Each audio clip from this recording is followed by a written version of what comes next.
Continua 7 dies i amb el nostre proper convidat parlarem dels terrenys comunals que històricament hi havia hagut a Catalunya. David Algarra ha dedicat els darrers 3 anys a fer una recerca sobre la història popular de Catalunya, des de l'edat mitjana fins a la modernitat, i d'aquí n'ha sortit el llibre El Comú Català, la història dels que no surten a la història.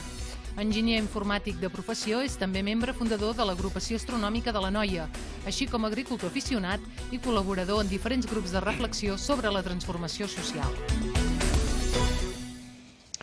David Algarra, benvingut als 7 dies. Gràcies, què tal?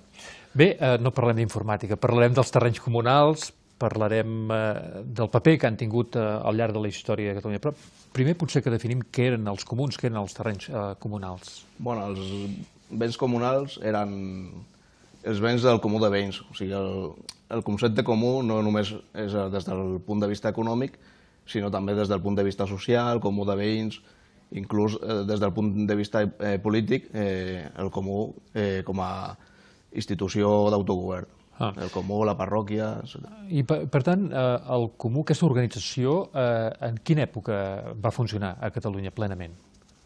Durant tota l'alta mitjana i es coneix més a partir de la baixa edat mitjana. I a partir del segle XIII es crea el que és el municipi orgànic per Jaume I i ja s'anomena com a universitat en molts llocs, o paeria, etc. Però de tota manera no era un cas específic de Catalunya, sinó que això a tota Europa n'hi havia, no? Sí, a tota Europa. Per exemple, a tota la península ibèrica existia, per exemple, el Consell Obert, Concejo Abierto a Castella i Lleó, el Batzarre al País Basc, Concelo Abierto a Galícia, etc. O sigui, era una cosa de tota Europa. I en el cas de Catalunya podem dir que s'acaba al segle XVIII, s'acaba el 1614 amb la Guerra de Successió? En el decret de nova planta s'eliminen totes les institucions catalanes i s'imposa el model castellà d'ajuntament. O sigui, s'acaba. S'acaba aquí. S'acaba, però ja continua, diguéssim, d'una manera potser clandestina. De tota manera, ara ho comentava vostè, no? Formaven part de les constitucions catalanes. Exacte, sí. Aquesta forma de govern era reconegut per les constitucions catalanes i en el moment que arriba el decret de nova planta de Felip V... Era anterior a les constitucions catalanes i diguéssim, s'assimila a través de les constitucions creant el que és la institució de la universitat. Però el Consell General, l'Assemblea General existia des d'abans de tot això, des d'abans del segle XIII, diguéssim. Des que es fa un poblament, ja, diguéssim, la gent, com té molt en comú, doncs fan reunions per tractar sobre això. Reunions i assemblees. I les assemblees es feien sempre sota un arbre? Es feien en molts... Clar, l'edat mitjana és una època molt heterogènia a nivell de costums. O sigui, hi havia llocs que es feia al pati del castell, a l'església, dintre o fora de l'església, a l'era d'un mas, sota un arbre, es feien molts llocs. Inclús també hi havia llocs que es feia al cementeri del poble. I en aquestes assemblees també es cantava i es ballava? Sí, el costumari català de Joan Amades surt quan parla de la Junta d'Arbre, per exemple, que és una reunió que es feia sota un arbre a alguns pobles de Catalunya. Quan s'acabava aquesta reunió, el que feien era un ball rodó al voltant de l'arbre, i per tancar els acords, diguéssim, que havien pres.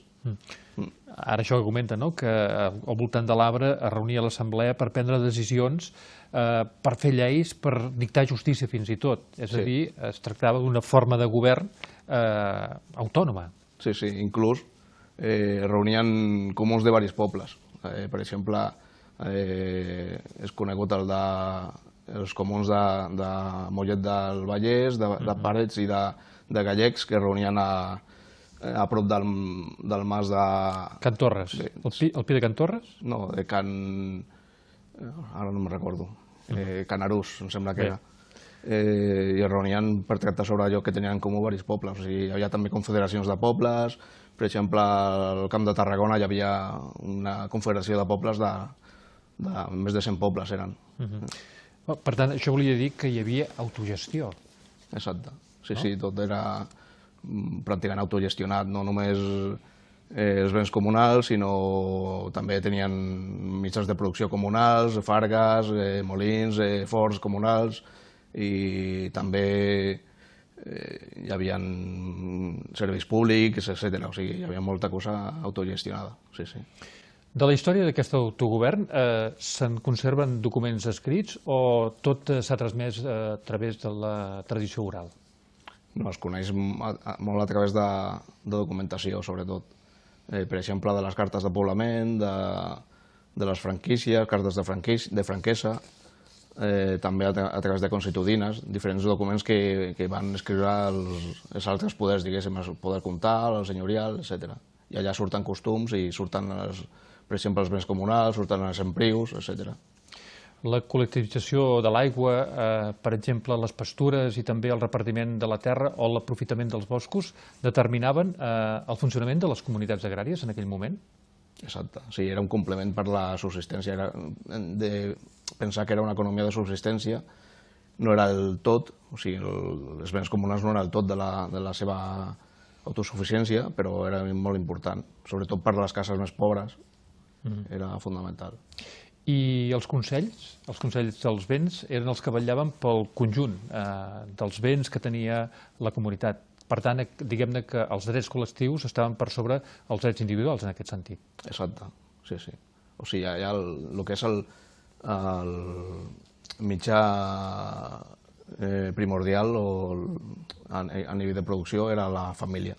O sigui, tot es media a través de la família, o sigui, no de l'individu. I a Catalunya, a mitjans del segle XIX, encara hi havia nombroses poblacions del Principat català que tenien terme comunal? Exacte, sí, sí. Al segle XVIII i al segle XIX hi havia, sobretot a Lleida, a Girona, hi havia molt comunal encara, al XIX. I a hores d'ara n'hi ha? Encara n'hi ha, però ja surt la noció formal de béns comunals que es diuen, que és a partir de 1855, de la desamortització de Madox, que és que l'únic que és comunal ara és si el titular és una institució de l'Estat, no el comú. O sigui, abans era el comú de béns directament, i no un ajuntament o una entitat municipal descentralitzada com és ara. Però malgrat els beneficis que tenien els béns comunals, això, com diem, ha anat desapareixent. Per què ha desaparegut? Per què s'ha deixat perdre? Bueno, va haver el que és el desenvolupament del mercat i del capitalisme que veia els béns comunals i les pràctiques comunals com un obstacle per al desenvolupament del model capitalista. Per tant, la propietat privada és la que preval, no? Sí, o sigui, hem de pensar que fa 200 anys la propietat plena absoluta, diguéssim, que tenim ara no existia. A través aquí a la península, a través dels decrets de les Corts de Cadis, es crea el que diuen els liberals el sagrat dret de propietat. Però abans, per exemple, a les terres familiars, el comú de veïns tenia drets. Podia, per exemple, tenia el dret de rostoll, que quan, per exemple, la família havia fet la collita, havia recollit el que tenia l'hort, el bestiar del veí, del comú de veïns, tenia dret a menjar els rostolls que quedaven i tal. A pasturar, diguem-ne, no? A pasturar, bueno, exacte, a pasturar.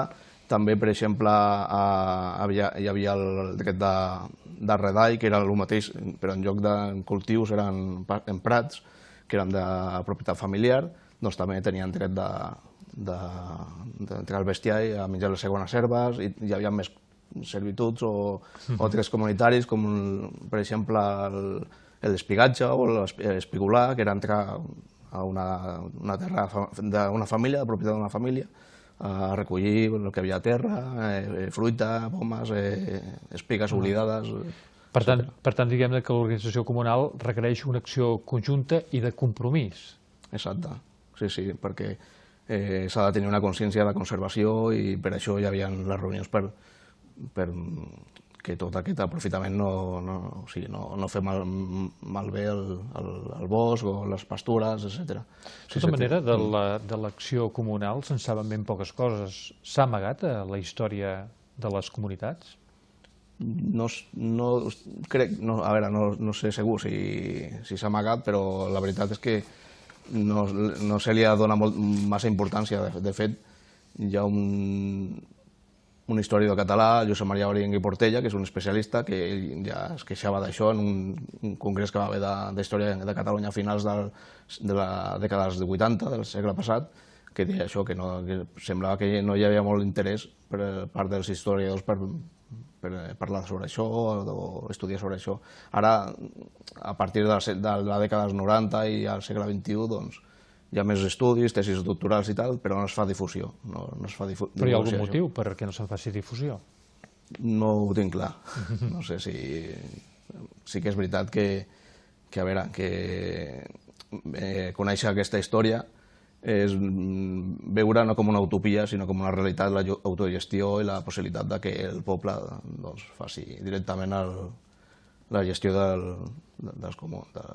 que té de comú, dels comunals. Doncs molt bé, David Algarra, moltes gràcies per haver vingut aquí al programa i l'enhorabona per aquest El Comú Català. Moltes gràcies. Moltes gràcies.